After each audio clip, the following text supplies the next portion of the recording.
You know, ladies and gentlemen, these stories at this point never ending. Every single week now, there is a new situation for me to report on, and as the weeks go by, they get progressively worse. You think you've seen it all, a new one comes in, and it makes you think, what the F is this? And in this video today, I have not one, not two, but three stories making the rounds to share with you guys. Three. So sit back, relax, get comfortable, and witness me exposing the madness. And whilst you're doing that, if you could, make sure to leave a like rating. If you're new, hit that subscribe button, turn on bell notifications so you never miss a video, comment on this video, share this video, follow my socials down below. And let's start off with this viral clip going around of this South Carolina women's basketball coach. She was asked if she supports men identifying as women competing in women's sports, and well, her answer was very stunning, very brave. Robbie Starbuck goes on to post this on X. South Carolina women's basketball coach Dawn Staley says she supports men playing against women if they identify as a woman. Yeah, clown world. Willing to bet some of the girls on her team disagree. She deserves every bit of criticism she's about to get for this lunacy. Completely agree. Let's take a listen. Dan Zakrzewski, Outkick coach. You just talked about, what a massive weekend this is obviously for women's basketball, women's sports in general. One of the major issues facing women's sports right now is the discussion topic about the inclusion of transgender athletes, biological males, in women's sports. I was wondering if you would tell me your position on that issue. Damn, you got deep on me, didn't you?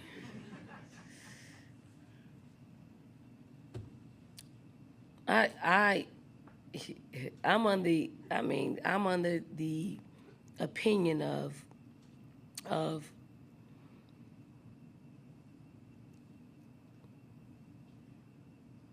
if you're a woman, you should play.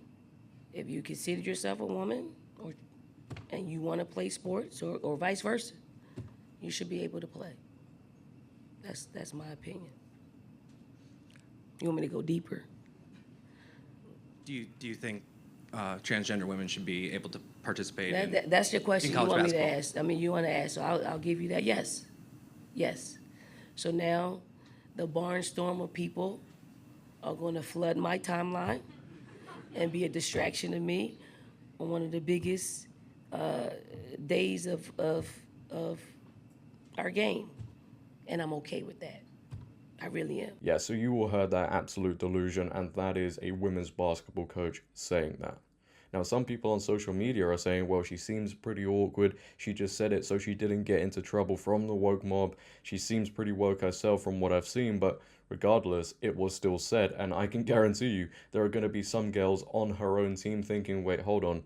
What is she saying? And it makes me think, if her team came up against another team with a male identifying as a woman on that team and they got absolutely thrashed, would she still sit there and say the same thing?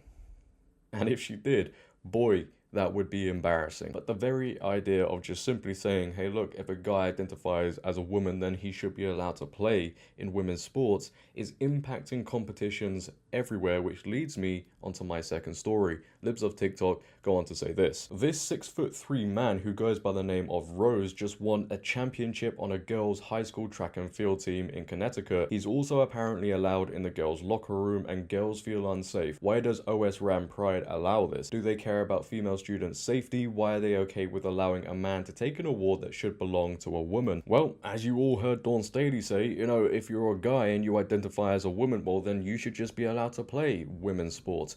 Look how destructive that idea is. A 6'3" guy just won a championship on a high school track and field team.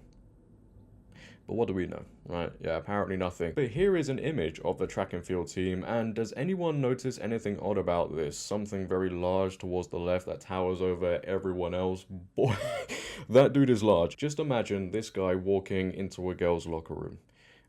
Myself if he walked into my locker room, so the girls in there must feel terrified. Libs of TikTok says, they felt unsafe, and in this article, it is going to reveal that they actually had to huddle in the corner just for a little bit of privacy whilst they were changing.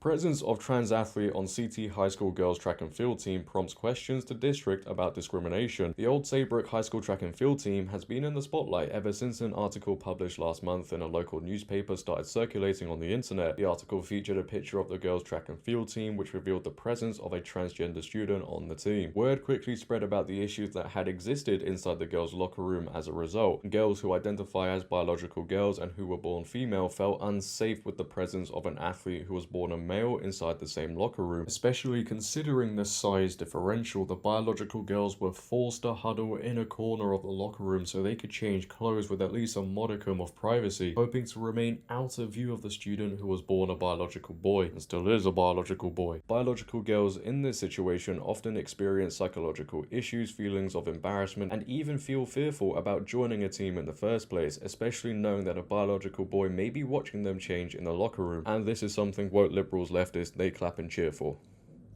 Tells you all you need to know about them, right? Bottom line, the biological girls no longer felt safe in their own space. The Sentinel reached out to the district in order to understand if the situation is still happening, what accommodations have been offered to the biological girls who should be entitled to the exact same privileges extended to other students, including ensuring they have their own safe space where their needs of biological girls can fully be affirmed and met. The biological girls should not be forced into an environment that feels unfriendly or hostile, nor should they be discriminated against for wanting, as a protected class themselves, to have their own safe space. We have not heard back yet from the superintendent, but we'll provide an update if we do. I mean, does it surprise anyone they haven't heard back? No. Will they hear back? Probably not. But what I find interesting is this article says they shouldn't be discriminated against for wanting to have their own safe space, the girls in this case. But if the guy was denied access to the locker room and they said, look, you're not allowed in here, you're a guy at the end of the day, and you're making these girls feel unsafe, uncomfortable, that in itself, to some people and a lot of states out there, would be an act of discrimination. That's what we're doing now. Left is right, up is down, and common sense is hard to find. But this is what you get when society for so long has been tolerant of absolutely everything, and this ideology means more than anything. I don't know where the fathers are, I don't know where their parents are, I don't know if they've raised concerns, but all I know is if my daughter came home and told me, hey look dad, a 6'3" guy was allowed in our locker room, in fact if any guy was allowed in the locker room, I'd be going to the school the next minute and telling them, hey look, this is wrong, you can't be doing this. It just needs to stop, plain and simple. It is getting ridiculous at this point. It's always been ridiculous. There is no justifiable reason for this. None at all. It shouldn't be happening. I don't care what anybody says. I don't care how someone feels. I don't care how somebody identifies. Men should not be going into girls' safe spaces, private spaces.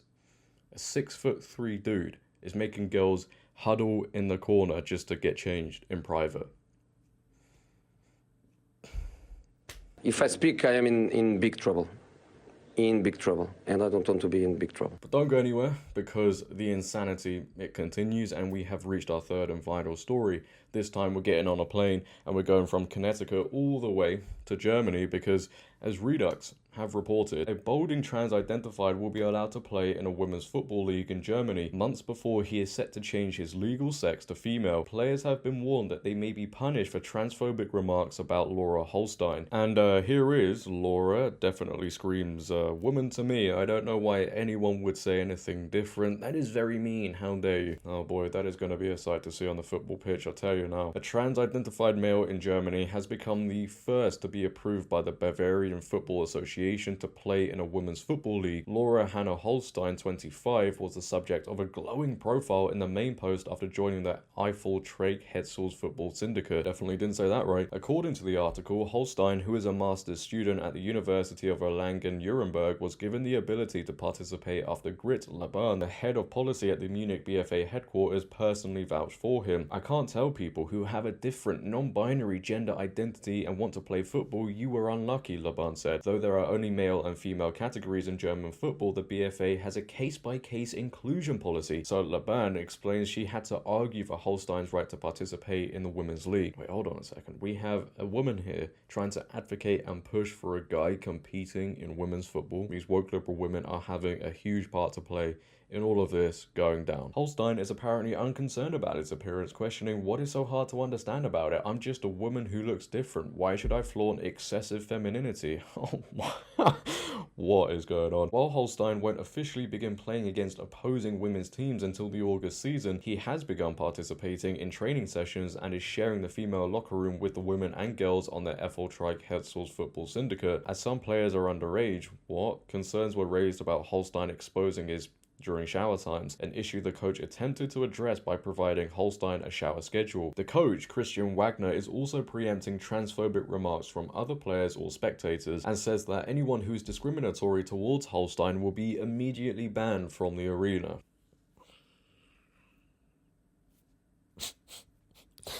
Do you remember I said at the beginning of this video, you think you've seen it all and you see a news story and it makes you think, what the F is this? This video is just a perfect example, isn't it? But there goes my ticket. I guess I was looking forward so much to seeing this team play and this guy probably dominating the field. They had to have a shower schedule because of his hot dog without the bun being on display, and some of the players are apparently underage. Yet again, if you criticize this, if any of these players or spectators probably say anything that would be viewed offensive, you get banned. I imagine if you just simply say, look, this guy shouldn't be playing, he shouldn't be having a shower with these women, he shouldn't even be anywhere near that locker room, changing room, you'll get banned. Well, probably because you said the word guy, and that is very mean, very hateful, but also because you're saying he shouldn't be there. So, to me, this is just forced compliance. They want everybody to go along with this, they want everybody to play along with this guy's fantasy. People shouldn't be affected because of this. Women shouldn't be affected because of this. People should not be banned because they're stating the truth, just because a guy has now come out and said, hey, look, guys, I'm identifying as a woman. Again, you know, where are the strong fathers, the parents opposing this, taking a stand? We need more of it. We really do. We need these girls, women, fathers, parents, everybody to come together and just boycott what is going on. I know the article said people might face consequences, but somebody's got to take a stand, man. Otherwise, this will just continue to carry on and it will get worse and worse. But leave your thoughts down below, ladies and gentlemen. I'd like to hear your thoughts on them all. I'll be checking out all the comments, seeing what you guys say. If you have enjoyed as well, make sure to leave a like rating. If you're new, hit that subscribe button. Turn on bell notifications so you never miss a video. Comment on this video, share this video. But until next time, it has been your boy JD. Have a great day, stay safe, and I'm out. Peace.